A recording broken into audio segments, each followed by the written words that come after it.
Hey everybody, Tom Cryptogram here. I just wanted to give a quick demo to the program I've been working on that has been letting me, or that I've been, making and using to try to sort of understand square values, MagicSquares, all this crap.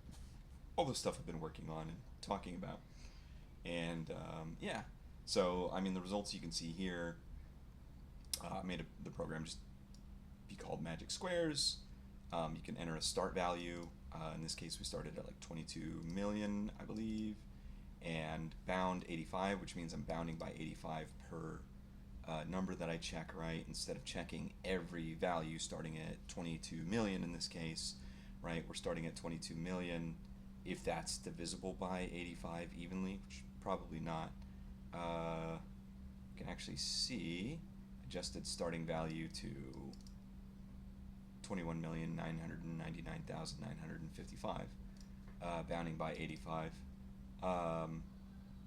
So we'll drop it down by the subtraction of the remainder of our starting value with our bounding value by using modulus operations.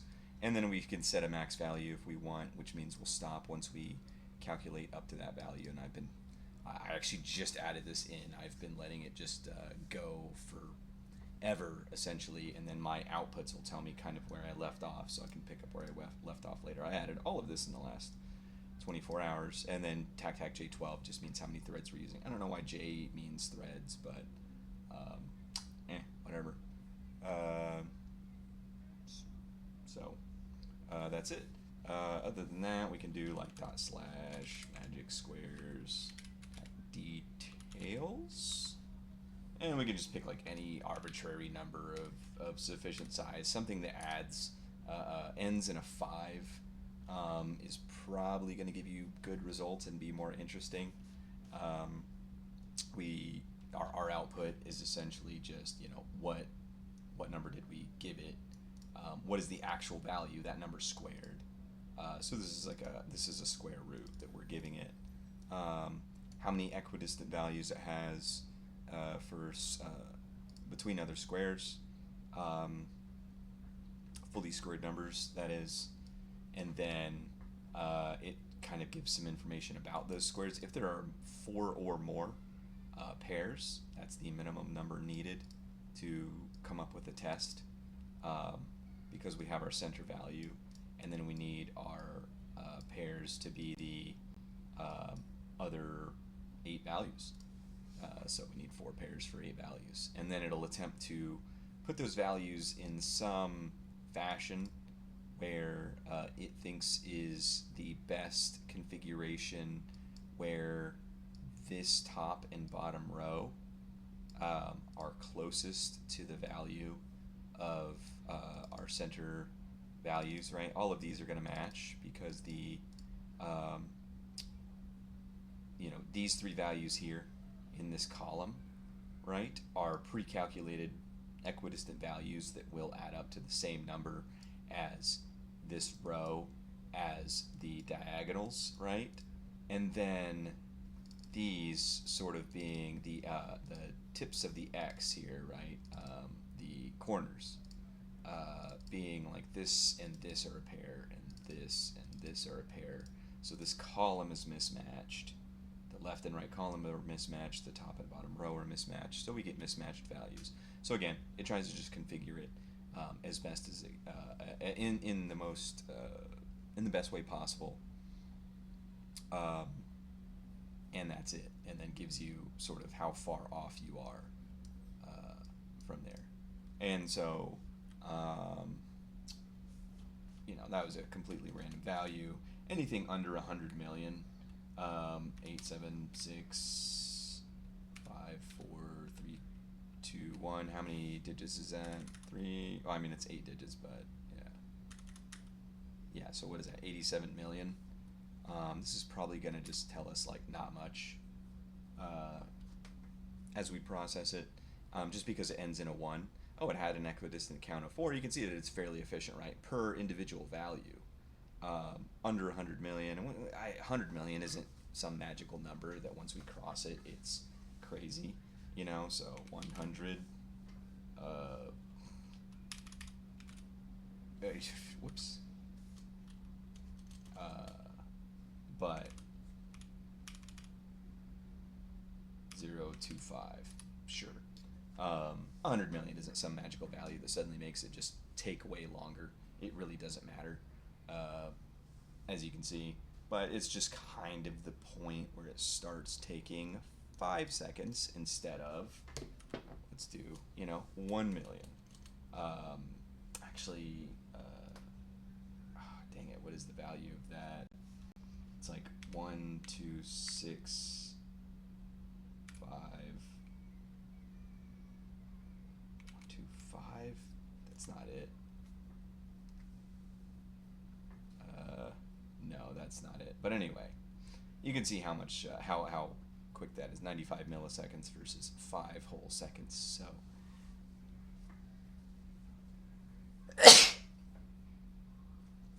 But as the numbers get larger and larger, obviously it's going to take longer and longer to get some sort of equidistant count. This portion, once the equidistant count is created, this is actually the trivial part.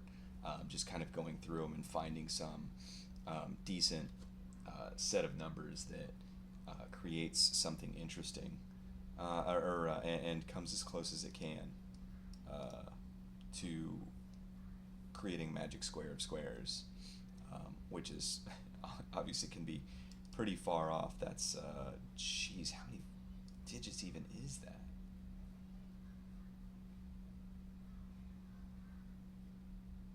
And this is why 100 million kind of starts to get crazy, because it's not 100 million, it's 100 million and 25 in this case squared, and then it goes through every value from 100 million squared to 100 million squared times 2, looking for square equidistant pairs, and it can do all of that in 5 seconds. But so when we're doing even much smaller numbers, right? 22 million squared up to 30 million. Did I type in this number wrong? No, that's 30 million, right? So anyway, we got up to 25 million from 22 in almost 2 hours before I killed it. So it starts to take a toll again, even with 12 threads working on it. So I think those are the major things. Other than that, it can process an entire file if you had a file purely of numbers sorted by column.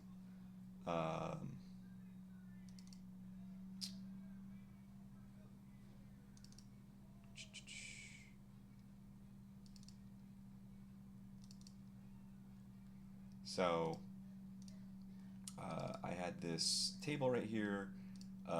This is a table of numbers from the OEIS. I modified it because it had the numbers like numbered, where as if you need these line numbers not built into the text file. They were or built into the text editor. They were in the text file. So I made minor modifications, but not to the digits themselves, just to get rid of some cruft that I didn't need, and then had it actually process every single one of those numbers in that list from the OEIS in one shot. And then I also had it like mess around here. We can actually do that. Tag file equals same of that file, primes dot 002.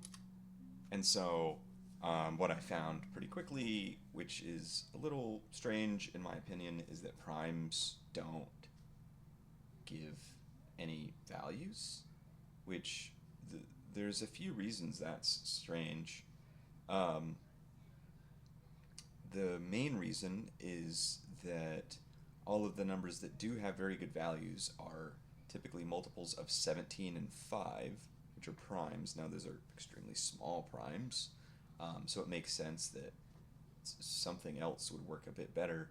But these aren't, I'm not really testing primes. I'm testing the prime squared, and I'm testing the prime squared for other values, uh, other squares that are equidistant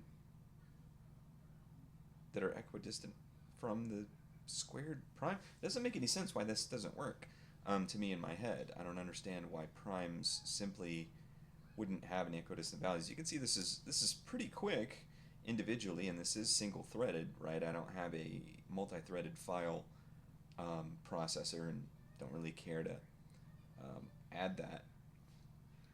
I guess I could, but whatever. So, um, yeah, that's kind of it. Uh,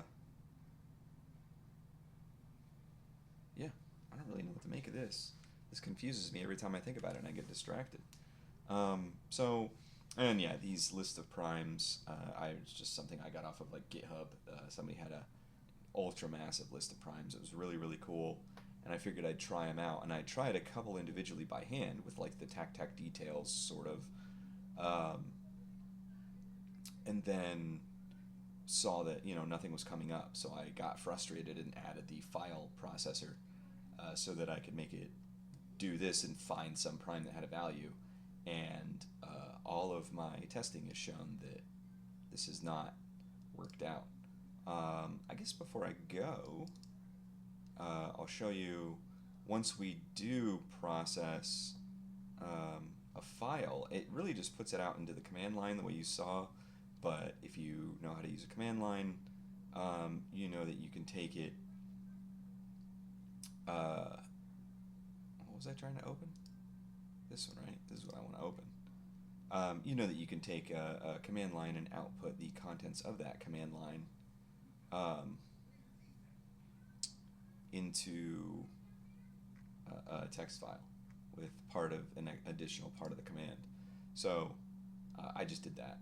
And here we can see 126, 1216265. Jeez. There we go. 16. Oh my God. 216265. And this is the closest thing to a near miss I have found. This is over 1,000,000 squared. And we are only 7,680 away from creating a MagicSquares square, really to creating a perfect top bottom row. So 7 individual values that create a magic square. Now that's pretty close and definitely interesting. And this is where I'm probably giving up on the search after this. This is at 1,000,000, and then the really strange thing is that double this number exactly is this number, which is a pretty darn good near miss. And then this is 3 times that number exactly, and so on. Actually, we end it, I want to say right here at 4x that number. And I want to say these results, these distances here, are multiplicative distances. 7 times 9, it looks like. 7,680 times 9, it looks like. Even though this is triple. And this is what? Anyway, so maybe I'll do like a whole little video or something on this, or a write-up on Reddit, because this kind of blows my mind. And then once we get to, I want to say 10x that number, we get 10x, so hang on, sorry, 100x that near miss. So we again, all we did was add a 0 on that, and it's no longer 40 equidistant values, which is where I got the value in the first place and what we were kind of processing and stuff. I found this number naturally while just doing mass processing um, but already knew this list of 40. Um, what is it? It was basically a list of hypotenuse values that had 40 different somethings. Again, I should do a whole video on this whole like set of numbers and get this going because this is so weird. So anyway, when we do a 10x, we're no longer in the 40s for these hypotenuse sets. We're at 67, and so we're no longer in this list down here from this office file, which is like Excel but better, obviously. We're at 67 instead, and so yeah, this relationship is just so strange. So I think that's it. I think that really covers all of the major inputs. I need to actually make my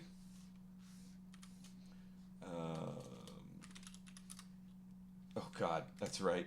I thought I made this work where it at least like said, oh, you did help like return and just be done. I guess not. So I gotta fix that in a minute before I actually publish this code and tell people it exists. And yeah, if this actually makes it onto YouTube, check the description for a link to the code if you're interested. See ya.